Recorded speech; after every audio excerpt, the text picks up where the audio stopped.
glad to have you on the program, Mr. Tokwe Aladenusi, Leader, Risk Services, Deloitte, Nigeria. Thank you very much. What are the current technological trends that have contributed to cybersecurity threats? When you talk about the current technology trends, we're looking at the kind of technology that an average person out there is beginning to use more often these days. We're looking at things like mobile. We're looking at things like social media, as well as online platforms for performing transactions. And just like you rightly said, new trends always bring about new threats. As customers or as people engage in all these new platforms for doing business, for exchanging information, they expose themselves to new threats that are associated with all these platforms. For instance, as at the end of 2012, the number of smartphones in the world was over 1 billion, and it's estimated that by the end of this year, there will be about 1.75 billion smartphones. Now, what do we use our smartphones for today?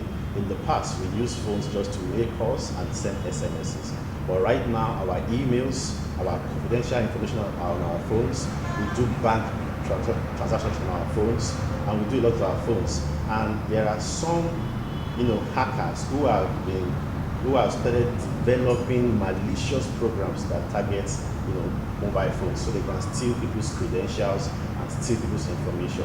Cybercrime has become a business that exceeds trillions of dollars every year. And governments of nations have lost so much to these obvious threats. To what extent, in your opinion, can these be curbed, if not eliminated? You're correct to talk about the fact that cybercrime seems to be everywhere today, and even the effects is in trillions of dollars. And I think it's just natural, because where you have people, you are likely to have crime. And cyber is just one of the means they employ to perform crime. So crime will always be with us.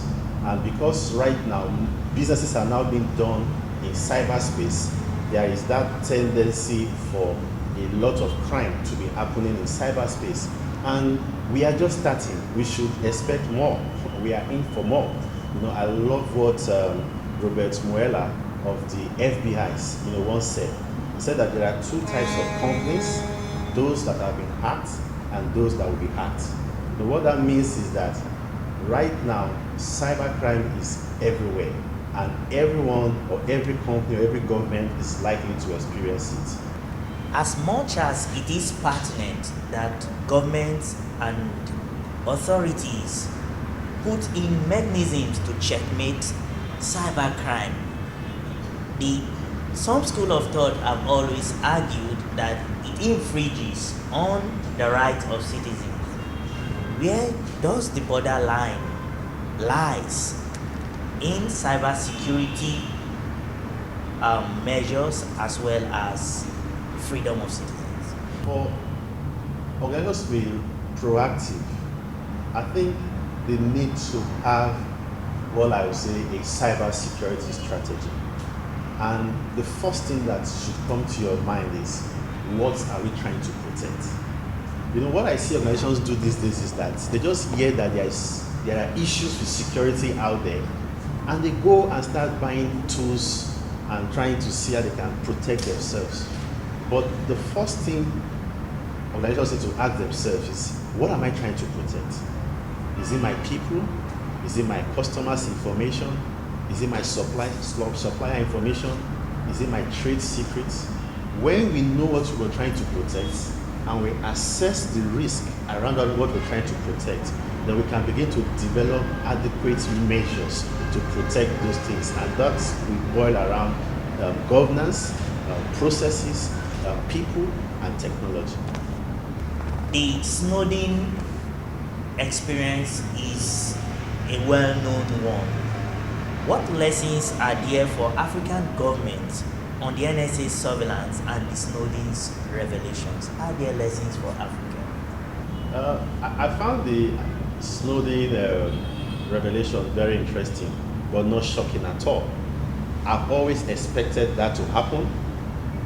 I always knew, even though I could not place my hands on it, that some governments in some countries are having such level of surveys. Because if you are in the security world, you know that some things are natural. And by the time you go in for security, sometimes you don't know when you cross that privacy line. So although I do not subscribe to some of the facts of the revelation of Snowden that has to do with the infringement of human rights or the breach of privacy, however, I think there are a number of things we can learn from them. One, we can do our own surveillance.